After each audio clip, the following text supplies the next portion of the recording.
Bismillahirrahmanirrahim. Assalamualaikum warahmatullahi wabarakatuh. Alhamdulillahirabbil alamin. Allahumma salli wa sallim ala sayyidina Muhammad wa ala ali sayyidina Muhammad. Pemirsa TVRI yang dimanapun Anda berada, para shaim yang dimuliakan Allah Subhanahu wa taala. Alhamdulillah, bersyukur kita kepada Allah. Berapa banyak nikmat Allah yang telah Allah berikan kepada kita. Sampai hari ini kita masih diizinkan Allah untuk menjalankan ibadah puasa, untuk sampai di bulan yang mulia, menikmati kebarokahan dan kemuliaan daripada Ramadan.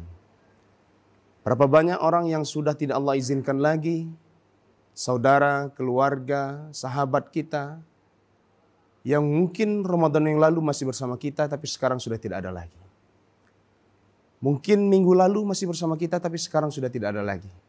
Maka banyak-banyaklah kita bersyukur atas nikmat yang Allah berikan, terlebih khusus nikmat umur dan kesehatan dalam menjalankan ibadah puasa ini. Pemirsa dimanapun Anda berada, bulan Ramadan bulan yang penuh dengan barokah. Dalam satu riwayat Rasulullah menjelaskan, A'udzubillahi minasyaitonirrajim, Bismillahirrahmanirrahim. Idza jaa Ramadan, futihat abwabul jannah.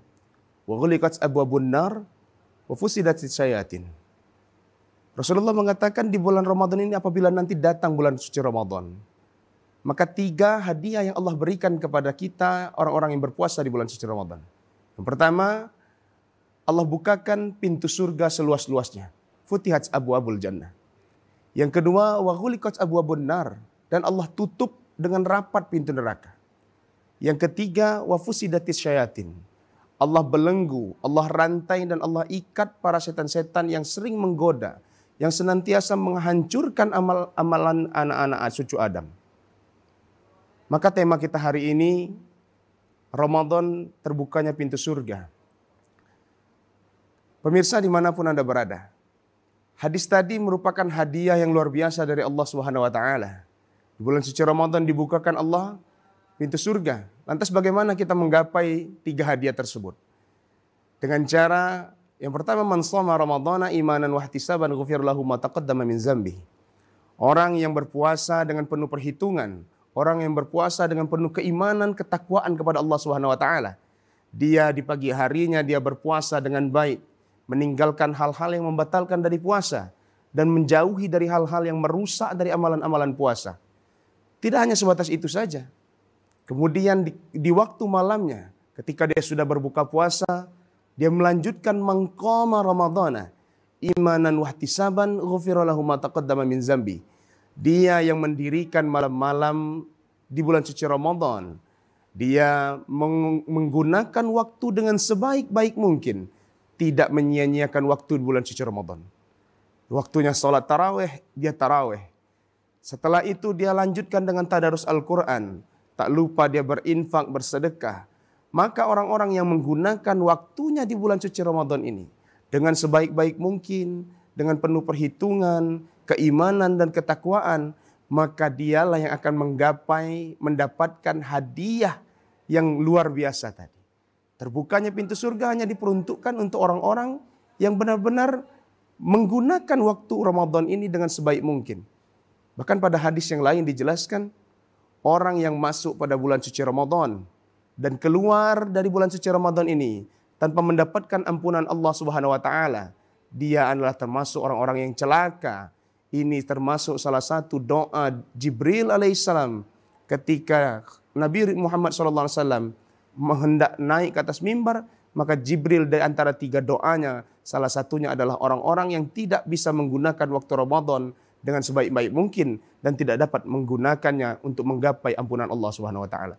Artinya dia keluar dari Ramadan sia-sia saja. Dia tak dapat mendapatkan pintu surga Allah Subhanahu wa taala, dia tidak dapat menutup pintu neraka, dan dia tidak dapat membelenggu setan iblis laknatullah yang sering menghancurkan amalia-amalia anak cucu Adam. Pemirsa dimanapun Anda berada, tentunya Ramadan tahun ini harus kita jadikan Ramadan terbaik bagi diri kita. Ramadan yang paling istimewa di dalam hidup kita. Jangan sampai Ramadan ini kita sia-siakan. Mungkin tahun lalu, Ramadan yang lalu, kita masih banyak yang lalai akan ibadah-ibadah kepada Allah. Mungkin Ramadan-Ramadan yang lalu masih banyak ibadah-ibadah sunnah yang kita tinggalkan. Bahkan mungkin Ramadan yang lalu masih ada amalia-amalia wajib yang masih kita tinggalkan. Maka tanamkan dalam hati, berjanji dengan sebenar-benarnya kepada Allah Subhanahu wa taala agar Ramadan ini kita jadikan Ramadan yang paling istimewa, Ramadan yang spesial, Ramadan terbaik bagi kita, agar kita nanti keluar menjadi la'allakum tattaqun. Maka daripada itu para pemirsa dimanapun Anda berada, maka gunakanlah waktu Ramadan ini dengan sebaik mungkin. Gapai surga-surganya Allah pada saat bulan Ramadan, terbuka luas surganya Allah. Tutup pintu neraka dengan serapat-rapat mungkin. Jauhi segala hal-hal yang berbau-bau dosa atau maksiat, dan belenggu setan tersebut dengan keimanan dan ketakwaan kepada Allah Subhanahu wa taala. Itu saja yang dapat pertemuan kita pada hari ini. Mudah-mudahan puasa kita hari ini diterima oleh Allah Subhanahu wa taala, istiqomah dalam menjalankan ibadah. Terima kasih. Wassalamualaikum warahmatullahi wabarakatuh.